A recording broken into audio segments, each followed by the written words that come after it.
Sup and welcome back to the Magic Den. It's Brennan and I'm here with another deck tech video, this time on my Relentless Rats Commander deck. This is a Swarm card. It's a 3 mana 2/2 that gets +1/+1 for each other creature on the battlefield named Relentless Rats. And a deck can have any number of cards named Relentless Rats. And this deck's got 33 of them. It's exactly a third of the deck. And the commander for this deck is Marinar, a 5 mana rat that's a 2/3 that gives all rats fear, making them unblockable by anything that's not an artifact or black. And you can tap to sacrifice a rat to put X number of 1/1 black rat creature tokens into play, where X is the number of rats you control. So it's kind of similar to Krenko in that it doubles up your rats. You do have to sacrifice one first, which is typically a token, not a relentless rats. They're usually pretty precious. But yeah, it doubles them up pretty quickly, and since they have fear, they'll usually find a target at the table. Now, this deck isn't necessarily the most powerful deck. It's not going to do well at a CDH table. You definitely got to find a lower powered pod, and it doesn't have any game changers at all, even though it is in black. This could be more optimized, but even at the most optimized, it's not going to be a very powerful deck, so I've kept it pretty casual. Now, besides the 33 Relentless Rats, there is about a dozen or so supporting creatures, and it should be no surprise, most of them are rats as well. I've tried to keep it as tribal as possible. So we've got Lord Skitter, the Sewer King. Whenever another rat enters the battlefield under your control, exile up to one target card from an opponent's graveyard. At the beginning of combat on your turn, create a 1/1 black rat creature token with this creature can't block. Now, this removal works for any rat that's coming into play, including your Relentless Rats or your tokens that you're generating. So it's awesome, and it just floods the board pretty quickly with some rats that can't block, but they are still useful for sacrificing with your commander or just, using for attack fodder. Karamonix, the Rat King, a 3 mana that has Toxic, and other rats you control have Toxic 1, so now your tokens you're creating with Lord Skitter have Toxic, and whenever Karamonix enters the battlefield, look at the top 5 cards of your library. You may reveal any number of rat cards from among them and put those revealed cards into your hand. Put the rest on the bottom of your library in a random order. So with a deck that's so filled with rat cards, you're almost always going to find a target with this, and giving all your rats Toxic is pretty handy. I don't think I've ever got a Toxic win with this deck, but still a great card. Swarm of Rats, a classic. 2 mana. Its power is equal to the number of rats you control. So this includes the tokens as well as your Relentless Rat. So it gets pretty beefy. It does only have a toughness of 1, but hey. Burglar Rat. It's a 2 mana 1/1. When Burglar Rat enters the battlefield, each opponent discards a card, which is really nice because it's better than the Ravenous Rats, which is just target player. Persistent Marsh Stalker, which is now the card that made Swarm of Rats obsolete. Persistent Marsh Stalker gets +1/+0 for each other rat you control. It's got Threshold, so if you have 7 or more cards in the graveyard, whenever you attack with 1 or more rats, if 7 or more cards are in your graveyard, you may pay 3. If you do, return Persistent Marsh Stalker from your graveyard to the battlefield tapped and attacking, which I often forget to do. 2 mana Pack Rat. Pack Rat is a classic, incredibly powerful rat. Its power and toughness is equal to the number of rats you control, so it actually gets it for the toughness too. And you can generate more Pack Rats for 3 mana. You can discard a card and create a token that's a copy of Pack Rat. So this card usually gets out of hand pretty quickly. Nashi, the Moon Sage's Scion. This has got Ninjutsu for 4 mana. And whenever Nashi, Moon Sage's Scion, deals combat damage to a player, you can exile the top card of each player's library. Until the end of turn, you may play one of those cards. If you cast a spell that way, pay life equal to its mana value rather than paying its mana cost.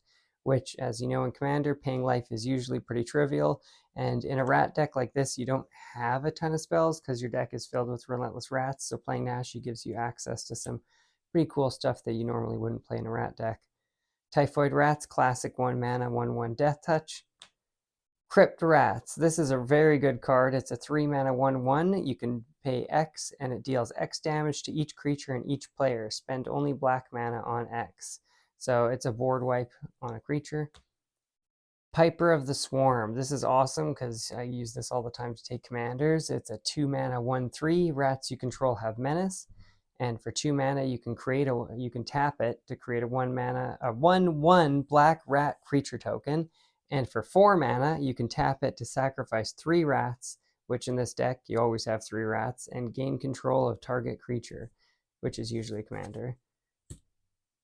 Ogre Slumlord. Whenever another non-token creature dies, you may create a 1/1 black rat creature token. And rats you control have death touch. So this is really handy. It makes blocking your rats a little bit more intimidating.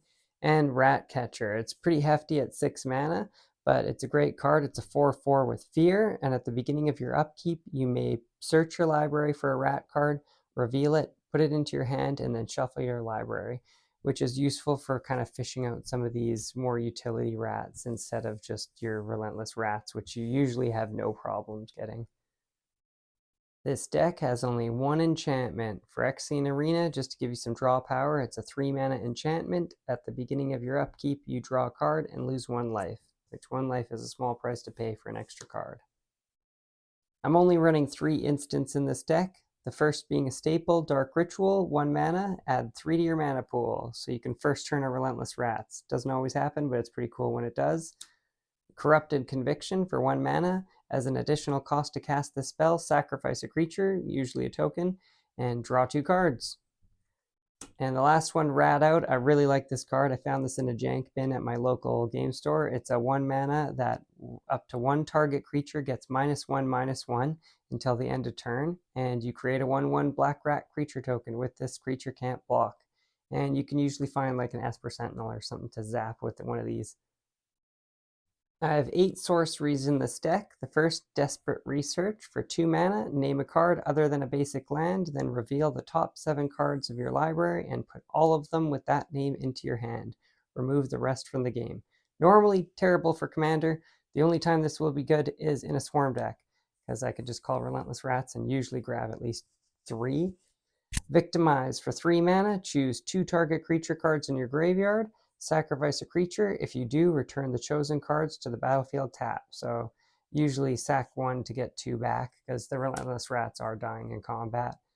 Absorb into Time. This is a card I just recently put in because I got those Final Fantasy Secret Lairs and I needed a deck to put this in. This is my only mono black, and for 4 black pips, it really needs to go in a mono black deck. So when you cast this spell, any player may pay half their life, rounded up. If a player does, counter it. Take an extra turn after this one. And most of the time, people don't pay, which is awesome, especially if it's early game. Diabolic Tutor. I do have a couple tutors in this deck to search out the Thrumming Stone, the main way and only way this deck really wins. And so Diabolic Tutor for 4 mana, search your library for any card, put it into your hand. Kind of needs to go in it. Unseat the Usurper. It's a Praetor's Grasp. It search target opponent's library for a card, exile it face down, then that player shuffles. You may play that card for as long as it remains exiled. So this is a pretty cool kind of reverse Diabolic Tutor. Feed the Swarm. Destroy target creature or enchantment an opponent controls. You lose life equal to that permanent's mana value. Now really this deck should have a lot more removal in it for being black, but I'm just playing creatures and kind of going for the Thrumming Stone. Using tutors like this, Increasing Ambition. Search your library for a card and put that card into your hand. If Increasing Ambition was cast from a graveyard, instead, search your library for 2 cards and put those cards into your hand. Then shuffle your library. And it's got a flashback of 8, which I don't know if I've ever cast, but I have used this for the 5 mana. And then Profane Tutor, another great budget tutor. Suspend for 2. Search your library for a card, put that card into your hand, then shuffle. So this is like 50 cents or $1. So if you need a budget tutor, Profane Tutor is a fantastic one. Now, although you can technically win by going wide with your commander, generally the win conditions lie in the artifacts, but most of them are just mana rocks. The first one we've got here is Bontu's Monument. For 3 mana, black creature spells you cast cost 1 less, and whenever you cast a creature spell, each opponent loses 1 and you gain 1, which is a nice bonus, but even just the reduction alone, it makes Bontu's Monument worth playing. Commander's Sphere. For 3 mana, add 1 mana of any color in your commander's color identity, and you can sack it to draw a card. Jet Medallion. For 2 mana, black spells cost 1 less to cast.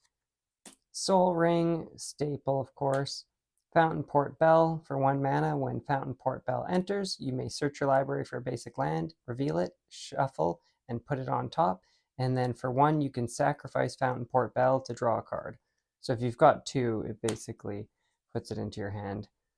Arcane Signet. And the main win con here is Thrumming Stone. For 5 mana, spells you control have Ripple 4, which is quite a rare ability.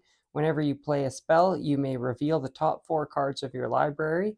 You may play any of the revealed cards with the same name as the spell without paying their mana costs. Put the rest on the bottom of your library. So this is really only used for these swarm decks, but it's a staple for any and all swarm decks.